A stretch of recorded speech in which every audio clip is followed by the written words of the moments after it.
Hi friends, आप सभी कैसे हैं। उम्मीद करती हूँ आप लोग बहुत अच्छे होंगे। दोस्तों, हम पढ़ रहे थे धुरस्वामिनी नाटक, जिसका आज हम पढ़ेंगे तृतीय अंक। आइए हमारे साथ चलते हैं, तृतीय अंक को देखते हैं। तृतीय अंक पूरा पढ़ने से पहले हम छोटा सा देखने का प्रयास करेंगे कि जो बार बार जो कुछ कथन है पूछे जाते हैं, उस कथन को आप पहले नोट करें। इसके बाद जब आप पूरा नाटक पढ़ कंप्लीट करेंगे तो कथन को एक जगह इकट्ठा करके आप उन्हें देखने का प्रयास कीजिएगा। पहला है चंद्रगुप्त का कथन। विधान की स्याही का एक बिंदु गिरकर भाग्य लिपि पर कालिमा चढ़ा देता है। अगर पूछा जाए कथन किसका है तो चंद्रगुप्त का है। एक मंदाकिनी का कथन है, भगवान ने स्त्री को उत्पन्न करके ही अधिकारों से वंचित नहीं किया, किंतु तुम लोगों को दस्युवृत्ति ने उन्हें लूटा है। मंदाकिनी का कथन है। एक मंदाकिनी का और कथन पूछा जाता है दोस्तों, जिन स्त्रियों को धर्म बंधन में बांधकर उनकी संपत्ति के बिना उनका सब अधिकार छीन लेते हैं, तब क्या धर्म के पास कोई प्रतिकार, कोई संरक्षक नहीं छोड़ते जिससे वे स्त्री अपनी आपत्ति में अवलंबन मांग सके। ये रहा 3 महत्वपूर्ण कोटेशन जो पूछा जाता है दोस्तों। अब चलिए पूरे को पढ़ने का प्रयास करते हैं। अब ये 2 अंक हम खत्म कर चुके हैं, आज का ये तीसरा अंक है, आप देख पा रहे होंगे। आइए चलते हैं। सख दुर्ग के भीतर एक प्रकोष्ठ, 3 मंचों में 2 खाली और एक एक पर धूस्वामिनी पादपीठ के ऊपर बाएं पैर पर दाहिना पैर रखकर अधरों से उंगली लगाए चिंता में निमग्न बैठी है। बाहर कुछ कोलाहल होता है। सैनिक प्रवेश। महादेवी की जय हो। धूस्वामिनी चौंक कर क्या। सैनिक विजय का समाचार सुनकर राजा धीराज भी दुर्ग में आ गए हैं। अभी तो वे सैनिकों से बात कर रहे हैं। उन्होंने पूछा है, महादेवी कहाँ है। आपकी जैसी आज्ञा हो, क्योंकि कुमार ने कहा है। धूस्वामिनी, क्या कहा है। यही ना कि मुझसे पूछकर राजा यहाँ आने पावे। ठीक है, अभी मैं बहुत थकी हूँ। सैनिक जाने लगता है उसे रोककर। और सुनो, तो तुमने यह नहीं बताया कि कुमार के घाव अब कैसे हैं। सैनिक, घाव चिंताजनक नहीं है, उन पर पट्टियां बंध चुकी हैं। कुमार प्रधान मंडप में विश्राम कर रहे हैं। धूस्वामिनी, अच्छा जाओ। सैनिक का प्रस्थान। मंदाकिनी सहसा प्रवेश करके, भाभी बधाई हो, जैसे भूल कर गई हो। नहीं नहीं महादेवी, क्षमा कीजिए। धूस्वामिनी, मंदा, भूल से ही तुमने आज एक प्यारी बात कह दी, उसे क्या लौटा लेना चाहती हो। आह, यदि वह सत्य है तो पुरोहित का प्रवेश। मंदाकिनी, क्या इसमें भी संदेह है। धूस्वामिनी, मुझे तो संदेह का इंद्रजाल ही दिखाई पड़ रहा है। मैं न तो महादेवी हूँ और न तुम्हारी भाभी। पुरोहित को देखकर चुप हो जाती है। पुरोहित आश्चर्य से इधर उधर देखता हुआ, तब मैं क्या कहूँ।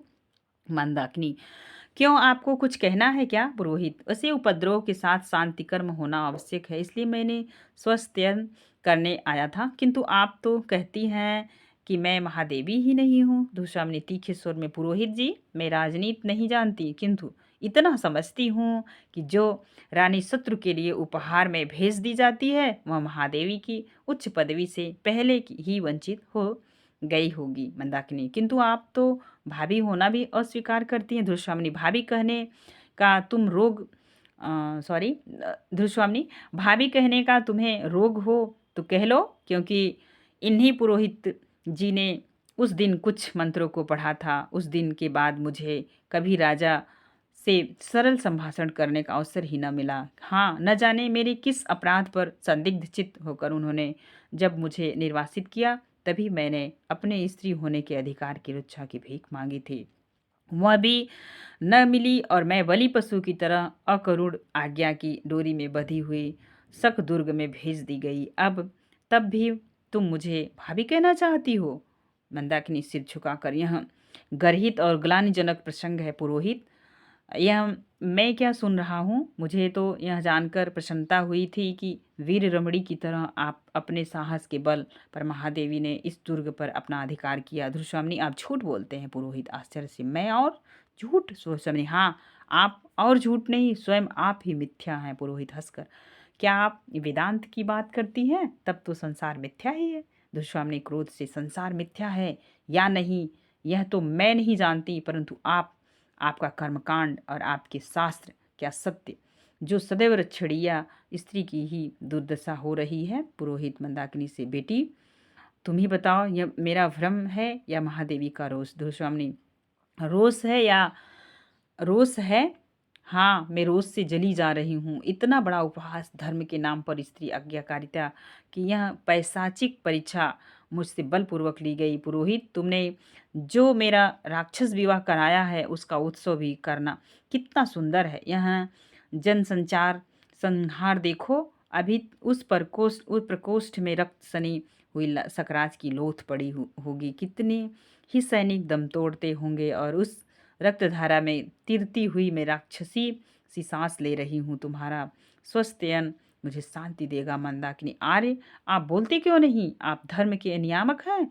जिन स्त्रियों को धर्म बंधन में बांध कर उनकी सम्मति के बिना आप उनका सब अधिकार छीन लेते हैं, तब क्या धर्म के पास कोई प्रतिकार, कोई संरक्षक नहीं रख छोड़ते, जिससे वे स्त्रियां अपनी आपत्ति में अवलंबन मांग सकें? क्या भविष्य के सहयोग की कोरी कल्पना से उन्हें आप संतुष्ट कर रहने की आज्ञा देकर विश्राम ले लेते हैं? पुरोहित, नहीं, स्त्री और पुरुष का परस्पर विश्वासपूर्ण अधिकार, रक्षा और सहयोग ही तो विवाह कहा जाता है। यदि ऐसा न हो तो धर्म और विवाह खेल है। तो सामने खेल हो या न हो, किंतु एक क्लियोपति के द्वारा प्रत्येकता नारी मृत्यु मुख में जाना ही मंगल है। उसे स्वत्ययन और शांति की आवश्यकता नहीं। पुरोहित, आश्चर्य से, यह मैं क्या सुन रहा हूँ? विश्वास नहीं होता। यदि वे बातें सत्य हैं, तब तो मुझे फिर से एक बार धर्मशास्त्र को देखना पड़ेगा। प्रस्थान में हृदय के साथ कोमा का प्रवेश। धृष्वामिनी, तुम लोग कौन हो? कोमा, मैं पराजित शक जाति की एक बालिका हूँ। धृष्वामिनी, और कोमा? और मैंने प्रेम किया था। धृष्वामिनी, इस घोर अपराध का तुम्हें क्या दंड मिला? कोमा, वही जो स्त्री को प्राय मिला करता है, निराशा, निष्पीड़न और उपहास। रानी, मैं तुमसे भीख मांगने आई हूँ। धृष्वामिनी, शत्रुओं के लिए मेरे पास कुछ नहीं है। अधिक हट करने पर दंड मिलना भी असंभव नहीं है। मिहिरदेव दीर्घ निश्वास लेकर, पागल लड़की हो चुका ना, अब भी तू न चलेगी? कोमा सिर झुका लेती है। मंदाकिनी, तुम चाहती हो क्या? कोमा, रानी, तुम भी स्त्री हो, क्या स्त्री का व्यथा न समझोगी? आज तुम्हारी विजय का अंधकार तुम्हारे शाश्वत अस्तित्व को ढक ले, किंतु सबके जीवन में एक बार प्रेम की दीपावली जलती है, जली होगी अवश्य। तुम्हारे भी जीवन में वह आलोक का महोत्सव आया होगा, जिसमें हृदय हृदय का पहचानने का प्रयत्न करता है, उदार बनाता है और सर्वस्व दान करने का उत्साह रखता है। मुझे सकरात का शव चाहिए। दुर्स्वामिनी, सोचकर, जलो, प्रेम के नाम पर जलना चाहती हो तुम? उस शव को ले जाकर जलो। जीवित रहने पर मालूम होता है कि तुम्हें अधिक शीतलता मिल चुकी है। अवश्य तुम्हारा जीवन धन्य है। सैनिक से, इसे ले जाने दो। कोमा का प्रस्थान। मंदाकिनी, स्त्रियों के इस बलिदान का भी कोई मूल्य नहीं। कितना असहाय दशा है। अपने निर्बल और अवलंबन खोजने वाले हाथों से यह पुरुषों के चरणों को पकड़ती हैं, और वह सदैव ही इनको तिरस्कार, घृणा की दुर्दशा की भिक्षा से उपकृत करता है। तब भी यह बावली मानती हैं। धृष्वामिनी, भूल है, भ्रम है, ठहर कर, किंतु उसका कारण भी है। पराधीनता की एक परंपरा सी उनकी नस नस में, उनकी चेतना में न जाने किस युग से घुस गई है। उन्हें समझकर भी भूल करनी पड़ती है। क्या वह मेरी भूल न थी? जब मुझे निर्वासित किया गया, तब मैं अपनी आत्ममर्यादा के लिए कितनी तड़प रही थी, और राजा धीराज रामगुप्त के चरणों में रक्षा के लिए गिरी, पर कोई उपाय चला नहीं। पुरुषों की प्रभुता का जाल मुझे अपनी निर्दिष्ट पथ पर ले ही आया। मंदा, दुर्ग की विजय मेरी सफलता है या मेरा दुर्भाग्य, इसे मैं नहीं समझ सकी। राजा से मैं सामना करना नहीं चाहती। पृथ्वी तल से जैसे एक साकार घृणा निकलकर मुझे अपने पीछे लौट चलने का संकेत कर रही है। क्यों? क्या यह मेरे मन का कालुष्य है? क्या मैं मानसिक पाप कर रही हूँ? उन्मत्त भाव से प्रस्थान। मंदाकिनी, नारी हृदय जिसके मध्य बिंदु से हटकर शास्त्र का एक मंत्र कील की तरह गड़ गया है और उसे अपने सरल प्रवर्तन चक्र में घूमने से रोक रहा है, निश्चय ही वह कुमार चंद्रगुप्त की अनुरागिनी है। चंद्रगुप्त सहसा प्रवेश करके, कौन? मंदाकिनी, अरे कुमार, अभी थोड़ा विश्राम करते। चंद्रगुप्त बैठते हुए, विश्राम? मुझे कहाँ विश्राम? मैं अभी यहाँ से प्रस्थान करने वाला हूँ। मेरा कर्तव्य पूर्ण हो चुका है। अब यहाँ मेरा ठहरना अच्छा नहीं। मंदाकिनी, किंतु भाभी की भी जो बुरी दशा। चंद्रगुप्त, क्यों? उन्हें क्या हुआ है? मंदाकिनी चुप रहती है। बोलो, मुझे अवकाश नहीं। राजा धीराज का सामना होते ही क्या हो जाएगा, मैं नहीं कह सकता, क्योंकि अब यह राजनीति छल प्रपंच में नहीं सह सकता। मंदाकिनी, किंतु उन्हें इस असहाय अवस्था में छोड़कर आपका जाना क्या उचित होगा? और चुप रह जाती है। चंद्रगुप्त, और क्या? वह क्यों नहीं कहती हो? मंदाकिनी, तो क्या उसे भी कहना होगा? महादेवी बनने के पहले धृतराष्ट्र का जो मनोभाव था वह क्या आपसे छिपा है चंद्रगुप्त? किंतु मंदाकिनी उसकी चर्चा करने से क्या लाभ है? मंदाकिनी हृदय में नैतिक साहस, वास्तविक प्रेरणा और पौरुष की पुकार एकत्र करके सोचिए तो कुमार की अब आपको क्या करना चाहिए? चंद्रगुप्त चिंतित भाव से टहलने लगता है। नेपथ्य में कुछ लोग के आने जाने का शब्द और कोलाहल। देखो तो यह क्या है? और महादेवी कहाँ गई? प्रस्थान चंद्रगुप्त विधान की चंद्रगुप्त विधान की स्याही का एक बिंदु गिरकर भाग्य लिपि पर कालिमा चढ़ा देता है। मैं आज यह स्वीकार करने से भी संकुचित हो रहा हूँ। मैं धृतराष्ट्र मेरी है, ठहर कर। हाँ, वह मेरी है। उसे मैंने आरंभ से ही अपनी संपूर्ण भावना से प्यार किया है। मेरे हृदय के गहन अंतस्थल में से निकली हुई यह मोक्ष स्वीकृति आज बोल रही है। मैं पुरुष हूँ नहीं, मैं अपनी आंखों से अपना वैभव और अधिकार दूसरों को अन्याय से छीनते देख रहा हूँ और मेरी वादकता पत्नी मेरे ही अनुत्साह से आज मेरी नहीं रही। नहीं, यह सील का कपट, मोह और प्रवंचना है। मैं जो हूँ वही तो नहीं स्पष्ट रूप से प्रकट कर सका। यह कैसी विडंबना है! विनय के आवरण में मेरी कायरता अपने को कब तक छिपा सकेगी? एक ओर से मंदाकिनी का प्रवेश। मंदाकिनी सकराज का शव लेकर जाते हुए आचार्य और उनकी कन्या का राजा धीराज के साथ ही सैनिकों ने वध कर डाला। धृतराष्ट्र दूसरी ओर से प्रवेश करके ये सामंत कुमारों का प्रवेश। सामंत कुमार सब एक साथ ही। धृतराष्ट्र आपकी आज्ञा के विरुद्ध राजा अधिराज ने निरीह शकों का संहार करवा दिया। धृतराष्ट्र फिर आप लोग इतने चंचल क्यों हैं? राजा को आज्ञा देनी चाहिए और प्रजा को नतमस्तक होकर उसे मानना होगा। सामंत कुमार किंतु अब वह असहाय है। अराजकता के अस्तित्व की घोषणा के लिए इतना भयानक भयंकर प्रदर्शन। मैं तो कहूँगा इस दुर्ग में आपकी आज्ञा के बिना राजा का आना अन्याय। धृतराष्ट्र मेरे वीर साहसों सहायकों, मैं तो स्वयं एक परित्यक्ता और हतभागिनी स्त्री हूँ। मुझे तो अपनी स्थिति की कल्पना से भी क्षोभ हो रहा है। मैं क्या कहूँ सामंत कुंवर? मैं सच कहता हूँ रामगुप्त और राजपद को कलुषित करने वाले के लिए मेरे हृदय में तनिक भी श्रद्धा नहीं। विजय का उत्साह दिखाने यहाँ वे किस मुँह से आए जो हिंसक, पाखंडी, छीव और क्लीव हैं? रामगुप्त सहसा शिखर स्वामी के साथ प्रवेश करके क्या कहा? फिर से तो कहना सामंत कुमार। गुप्त काल के गौरव का कलंक कालिमा सागर में निमज्जित करने वाले डॉट डॉट। शिखर स्वामी उसे बीच में ही रोककर चुप रहो। क्या तुम लोग किसी के बहकाने से आवेश में आ गए हो? चंद्रगुप्त की ओर देखकर कुमार, यह क्या हो रहा है? चंद्रगुप्त उत्तर देने की चेष्टा करके चुप रह जाता है। रामगुप्त दुर दुर्विनीत पाखंडी पामरो, तुम्हें इस घृष्टता का क्रूर दंड भोगना पड़ेगा। नेपथ्य की ओर देखकर इन विद्रोहियों को बंदी करो। रामगुप्त के सैनिक आकर सामंत कुमारों को बंदी बनाते हैं। रामगुप्त का संकेत पाकर सैनिक लोग चंद्रगुप्त की ओर भी बढ़ते हैं और चंद्रगुप्त श्रृंखला में बच जाता है। धृतराष्ट्र कुमार, मैं कहती हूँ कि तुम प्रतिवाद करो, किस अपराध के लिए यह दंड ग्रहण कर रहे हो? चंद्रगुप्त एक दीर्घ निश्वास लेकर चुप रह जाता है। रामगुप्त हंसकर, कुचक्र करने वाले क्या बोलेंगे? दुश्मनी और जो लोग बोल सकते हैं, जो अपनी पवित्रा की दुंदु भी बजाते हैं, वे सब के सब साधु होते हैं ना? चंद्रगुप्त से, तुम्हारी जिह्वा पर कोई बंधन नहीं? कहते क्यों नहीं कि मेरा यही अपराध है कि मैंने कोई अपराध नहीं किया? रामगुप्त, महादेवी, धृतराष्ट्र उसे न सुनते हुए चंद्रगुप्त से झटक दो इन लौह श्रृंखलाओं को। यह मिथ्या ढोंग कोई नहीं सहेगा, तुम्हारा क्रूर दुर्दैव भी नहीं। रामगुप्त डांट कर, महादेवी चुप रहो। धृतराष्ट्र तेजस्विता से, कौन महादेवी? राजा, क्या आप भी मैं महादेवी ही हूँ जो सकराज की सैया के लिए कृत दासी की तरह भेजी गई हो? वह भी महादेवी? आश्चर्य। शिखर स्वामिनी, देवी इस राजनीति चातुरी में जो सफलता। धृतराष्ट्र पैर पटक कर, चुप रहो प्रवंचना से पुतले, स्वार्थ से घृणित प्रपंच, चुप रहो।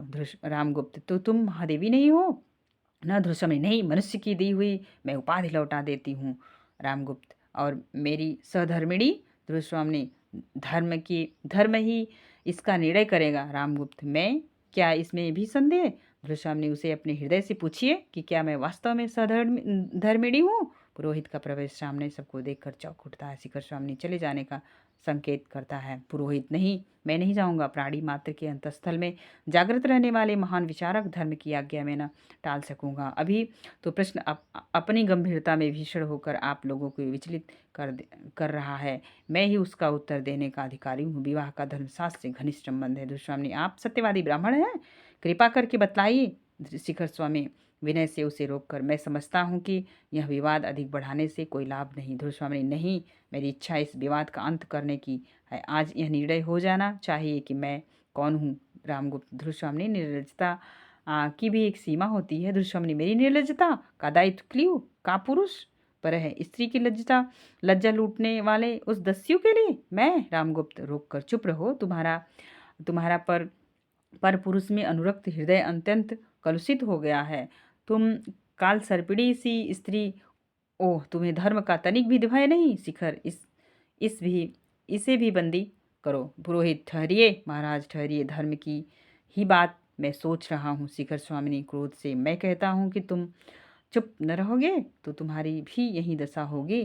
सैनिक आगे बढ़ता है। मंदाकिनी उसे रोककर, महाराजा, पुरुषार्थ का इतना बड़ा अपसरण, अबला पर ऐसा अत्याचार, यह गुप्त सम्राट की भी शोभा नहीं देता। रामगुप्त सैनिकों से, क्या देखते हो जी? सैनिक आगे बढ़ता है और चंद्रगुप्त आवेश में जाकर लौह श्रृंखला तोड़ डालता है। सब आश्चर्य और भय से देखते हैं। चंद्रगुप्त, मैं भी आर्य समुद्रगुप्त का पुत्र हूँ। और शिखर स्वामिनी, तुम यह अच्छी तरह जानते हो कि मैं ही उनके द्वारा निर्वासित युवराज भी हूँ। तुम्हारी नीचता अब असहा है। तुम अपने राजा को लेकर इस दुर्ग से सकुशल बाहर चले जाओ। यहाँ अब मैं ही सकराज के समस्त अधिकारियों को स्वामी हूँ। रामगुप्त भयभीत होकर चारों ओर देखता है। क्या? ध्रुवस्वामी ने चंद्रगुप्त से, यही तो कुमार। चंद्रगुप्त सैनिक से, डपट कर इन सामंत कुमारों को मुक्त करो। सैनिक वैसा ही करते हैं और शिखर स्वामी के संकेत से रामगुप्त धीरे धीरे भय से पीछे हटता हुआ बाहर चला जाता है। शिखर स्वामी, कुमार, इस कलह को मिटाने के लिए हम लोगों को परिषद का निर्णय माननीय होना चाहिए। मुझे आपके आधिपत्य से कोई विरोध नहीं है, किंतु सब काम विधान के अनुकूल होना चाहिए। मैं कुल वृद्धों और सामंतों को जो यहाँ उपस्थित हैं लिवा लाने जाता हूँ।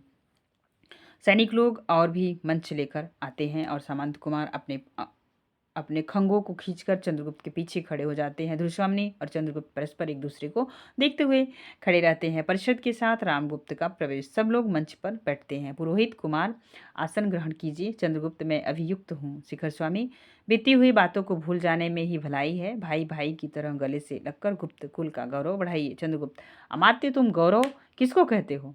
वह है कहीं रोज जर्जर शरीर, अलंकारों की सजावट, मलिनता, कलुष की ढेर में बाहरी कुछ कुमकुम केसर का लेप गौरव नहीं बढ़ाता। कुटिलता की प्रतिमूर्ति बोलो। मेरी वादकता पत्नी और पिता द्वारा दिए गए मेरे सिंहासन का अपहरण किसके संकेत से हुआ और छल से? रामगुप्त, यह उन्मत्त प्रलाप बंद करो। चंद्रगुप्त, तुम मेरे भाई ही हो ना, मैं तुम्हें क्षमा करता हूँ। चंद्रगुप्त, मैं उसे मांगता नहीं और क्षमा देने का अधिकार भी तुम्हारा नहीं रहा। आज तुम राजा नहीं हो, तुम्हारे पाप प्रायश्चित की पुकार कर रहे हैं। न्यायपूर्ण निर्णय के लिए प्रतीक्षा करो और अभियुक्त बनकर अपने अपराधों को सुनो। मंदाकिनी ध्रुवस्वामी को आगे खींचकर, यह है गुप्त कुल की वधू रामगुप्त मंदाकिनी, राजा का भय मंदा का गला नहीं घोट सकता। तुम लोगों को यदि कुछ भी बुद्धि होती तो इस अपनी कुल मर्यादा नारी को शत्रु के दुर्ग में यूं न भेजते। भगवान ने स्त्रियों को उत्पन्न करके ही अधिकारों से वंचित नहीं किया, किंतु तुम लोग बेदस्यु वृत्ति ने उन्हें लूटा है। इस परिषद से मेरी प्रार्थना है कि आर्य समुद्रगुप्त का विधान तोड़कर जिन लोगों ने राज किलसित किया हो उन्हें दंड मिलना चाहिए। शिखर स्वामी, तुम क्या कह रही हो? मंदाकिनी, मैं तुम लोगों को नीचता की गाथा सुन रही हूँ, अनार्य सुन नहीं सकते। तुम्हारी प्रवंचनाओं ने जिन नरक की सृष्टि की है उसका अंत समीप है। यह साम्राज्य किसका है? आर्य समुद्रगुप्त ने किसे युवराज बनाया था? चंद्रगुप्त को या इस क्लीव रामगुप्त को, जिसने छल और बल से विवाह करके भी इस नारी को अन्य पुरुष की अनुरागिनी बताकर दंड देने के लिए भी आज्ञा दी है? वही रामगुप्त जिसकी का पुरुषों की तरह इस स्त्री को शत्रु के दुर्ग में बिना विरोध के भेज दिया। हाँ, तुम्हारे गुप्त साम्राज्य का सम्राट हूँ है। और यह ध्रुवस्वामी, जिसे कुछ दिनों तक तुम लोगों ने महादेवी कहकर संबोधित किया है, वह क्या है, कौन है और उसका कैसा अस्तित्व है? कहीं धर्मशास्त्र हो तो उसका मुंह खुलना चाहिए। पुरोहित, शिखर, मुझे अब भी बोलने दोगे या नहीं? मैं राज्य से के संबंध में कुछ नहीं कहना चाहता, वह तुम्हारी राजनीति जाने, किंतु इस विवाह के संबंध में तो मुझे कुछ कहना ही चाहिए। एक वृद्ध, कहिए।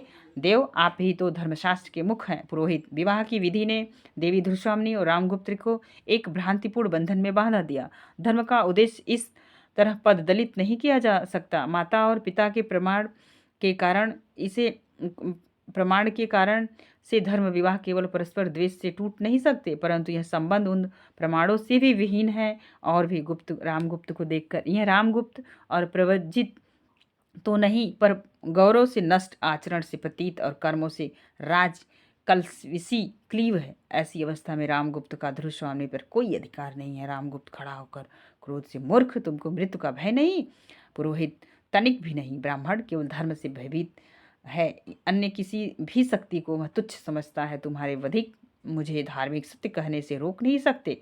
उन्हें बुलाओ, मैं प्रस्तुत हूँ। मंदाकिनी, धन्य हो महादेव।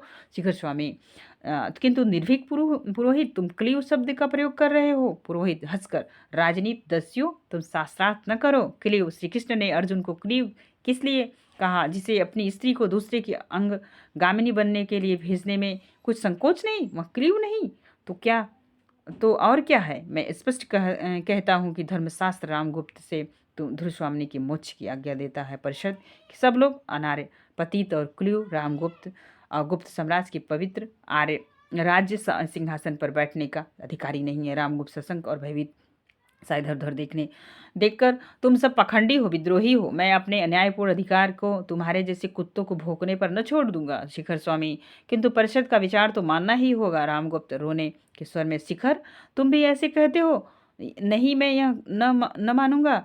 धुरस्वामिनी, राम, तुम अभी इस दुर्ग से बाहर जाओ। रामगुप्त, यह परिवर्तन तो मैं सचमुच क्लीव हूँ क्या? धीरे धीरे हटता हुआ चंद्रगुप्त के पीछे पहुंचकर उसे कटार निकाल कर मारना चाहता है। चंद्रगुप्त को विपिन देखकर कुछ लोग चिल्ला उठते हैं। जब तक चंद्रगुप्त घूमता है तब तक एक सामंत कुमार रामगुप्त पर प्रवाह करके चंद्रगुप्त की रक्षा कर लेता है। रामगुप्त गिर पड़ता है। सामंत कुमार राजाधिराज चंद्रगुप्त की जय हो। परिषद, महादेवी धनुष्वामिनी की जय हो। ये रहा दोस्तों धनुष्वामिनी नाटक, और नाटक के तीनों जो है कि वीडियो आपके चैनल पे उपलब्ध हो गए हैं दोस्तों, और आप अपने दोस्तों में इसे शेयर कर सकते हैं। और पूरे नाटक मज़ेदार तरीके से आपने पढ़ा, और नाटक कैसा लगा कमेंट के माध्यम से ज़रूर बताइएगा दोस्तों। हमने जयशंकर प्रसाद के तीनों नाटकों को कवर कर लिया, और हमारे चैनल पे सिंदूर की होली और आपके ये सारे नाटक यूजीसी नेट के पाठ्यक्रम में जो लगे थे हम कंप्लीट कर रहे हैं। बारी बारी से हम सारे नाटक को कंप्लीट कर लेंगे दोस्तों। आज के लिए बस इतना ही, फिर मिलेंगे नेक्स्ट वीडियो में। तब तक के लिए अपना ख्याल रखिए। धन्यवाद। Thank you so much.